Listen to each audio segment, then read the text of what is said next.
તો મોરબીના મચ્છુ 3 ડેમમાં નવા નીરની આવક થતા એક દરવાજો ખોલવામાં આવ્યો। એક દરવાજો અડધો ફૂટ ખોલવામાં આવ્યો છે, જેથી મોરબી અને માળિયા તાલુકાના ગામોને એલર્ટ કરવામાં આવ્યા છે। મોરબી તાલુકાના 13 અને માળિયા તાલુકાના 8 ગામો એલર્ટ પર છે। મોરબી તાલુકાના ગોરખીજડિયા, વનાળિયા, માનસર, નારણકા, નવા સાદુળકા, જૂના સાદુળકા, રવાપર, ગુંગણ, જૂના નાગડાવાસ, નવા નાગડાવાસ, અમરનગર, બહાદુરગઢ, સોખડા ગામને એલર્ટ કરવામાં આવ્યા છે। તો માળિયા તાલુકામાં દેરાળા, મેઘપર, નવાગામ, રાસંગપર, વિરવદરડા, હરિપર અને ફતેપર ગામના લોકોને નદીના પટમાં અવરજવર ન કરવાની સૂચના આપવામાં આવી છે।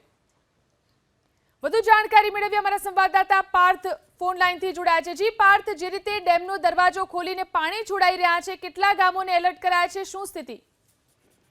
મોરબી જિલ્લામાં છેલ્લા 2-3 દિવસથી છૂટોછવાયો વરસાદ વરસી રહ્યો છે અને જેને પગલે નદી નાળામાં પણ નવા નીરની આવક થઈ છે। તો મોરબી જિલ્લામાં આજે પણ વાદળછાયું વાતાવરણ છે અને અનેક જે જગ્યાએ છે એ છૂટોછવાયો વરસાદ ક્યારેક ધોધમાર તો ક્યારેક ધીમી ધારે વરસી રહ્યો છે, જેને પગલે મોરબીના મચ્છુ 3 ડેમમાં નવા નીરની આવક થઈ છે ને મોરબી તાલુકાના 13 અને માળિયા તાલુકાના જે 8 ગામો છે તેને એલર્ટ કરવામાં આવ્યા છે અને આ જે તમામ જે ગામો છે તેને નદીના પટમાં ન જવા પણ તંત્ર દ્વારા સૂચના આપવામાં આવી છે અને મચ્છુ 3 ડેમનો જે એક દરવાજો છે તે અડધો ફૂટ સુધી ખોલવામાં આવ્યો છે। જિલ્લા જી આભાર પાર્થ તમામ જાણકારી આપવા માટે।